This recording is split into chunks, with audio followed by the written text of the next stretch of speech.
had a crack on Brock, but gave it back to him, and a few tactics getting played, but I gave it all, and that was an epic finish, wasn't it?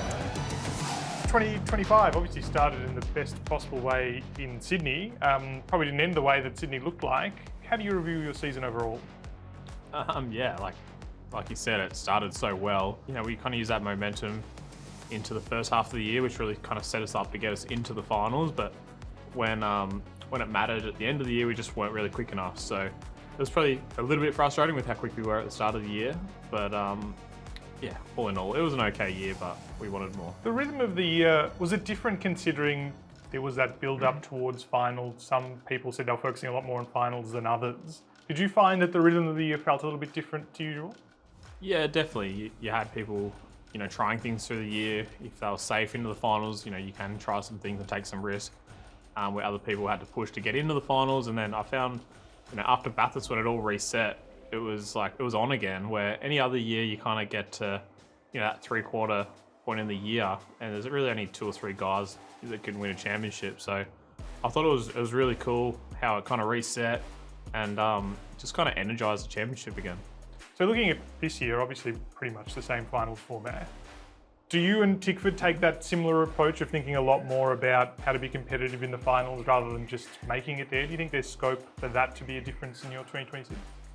Look, even last year, we wanted to be fast at the end of the year. We just didn't really execute well enough. So, obviously every year you learn what you need to do better and what you did well. This year we've kind of identified that, and first thing, you got to make sure you're in the finals and try and get as high up as you can. And then, it's all about just executing at those last events. So what were some of the takeaways then for things that you need to improve on as a team for this year? Is it just about execution? Are there things you discovered with the car that will need to be improved for 2026?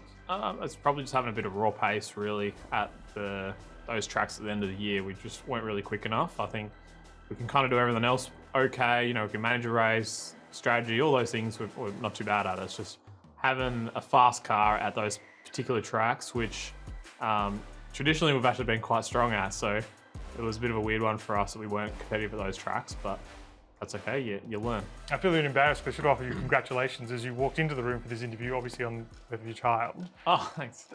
That has meant a different preparation, obviously, as any new parent will tell you. In the lead up to this season, I guess any parent who's a racing driver anyway, usually your off seasons are very busy. Busy for a different reason, I expect, but not for a racing perspective. And how does that change the way you're feeling the week going into a new campaign? Yeah, it's been a very different off season for me this year. So probably the last 4 years, I'd race a sprint car over the summer period, and really last year, I got to the end of the year of the sprint car season. I just felt really tired and worn out, and then I had to go do another season of supercars. So I've probably made the decision then I need to have a bit more of an off season, and then obviously my partner got pregnant, and it was a good opportunity to stay at home and try and rest and recover in a different way, focus on my fitness and prepare for a supercar championship in a different way, and definitely feel way more energized going into the year, even with a newborn. So it's just really exciting time, and I just want to kind of get into it now. Are there other differences in approaches that you're considering this year? Obviously the opportunity to, I guess, focus on your fitness more, as you said, rather than focus on being in the seat. Has that unlocked any other areas of perhaps differences in the way you're taking this season? Not really. You kind of look at all areas, how you prepare and stuff for a season. And like I said before, I probably felt a bit tired and worn out the last few years going into a season. So definitely feel refreshed. So I've ticked that box, but probably had less seat time at the same time by not racing a sprint car. But you always kind of juggle things and change how you prepare and see if you can do a bit better job. Hopefully it works well for us this year, and we can go get after it. So I mean, we're unlikely to see you do any crosses to the United States this year as well. I think you only had the one last year, is that right? You did one race last year. And I definitely would like to go over and do a couple if I can. It's just challenging, trying to fit it in with our schedule and trying to find sponsors to make it happen as well. It's pretty challenging, but if the opportunity arises, I'll definitely have a crack. Yeah, lots of changes up and down the grid, but things are pretty stable at Tickford. Some ownership changes, but operationally everything seems pretty much the same. That should be a big strength going into this year, I suppose. Does it feel like it's another opportunity to redouble that? Yeah, 100%. It's good when you have the same personnel, you know how everyone operates, and you can kind of sit down and, work out as a team what you did well and poorly, and just try and strengthen those areas that you need to strengthen.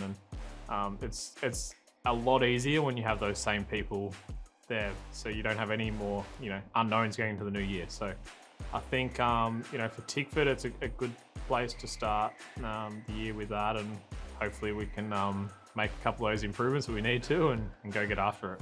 A lot of changes in the Ford stable side of things for this year. Losing one team, Triple Eight also coming in. As the former Ford team, seeing Triple Eight come in particular as the homologation team, do you see that as a challenge to rise to? Is it a little bit of a threat at a moment where the team's not sure perhaps where exactly it is in the competitive order? Yeah, I guess for us at Tickford, we haven't been in the homologation team for a while. Obviously, it was DJR. And then, to have T8 come across will be quite cool for the Ford camp. Obviously, they've probably been the benchmark team for the last few seasons. So it'll be good to see how, they go in the Ford. And I think they'll probably help get the Ford product up a little bit as well. And for us, racing in the same equipment as them, it's cool to go against them and hopefully we can beat them. So you see it more as, I guess, an opportunity to maybe make those final steps as a team, to have a different benchmark perhaps at the top, if that is where Triple Eight ends up being? Yeah, look, I think having them in the Ford camp, it might help the Ford product, which is only going to help all the Fords, which is only a good thing. And, for us, it's just another competitor. It didn't really matter if they're what, manufacturer they're in, but, now they've got the same equipment. It's, there's no question marks. You just got to go out and beat them.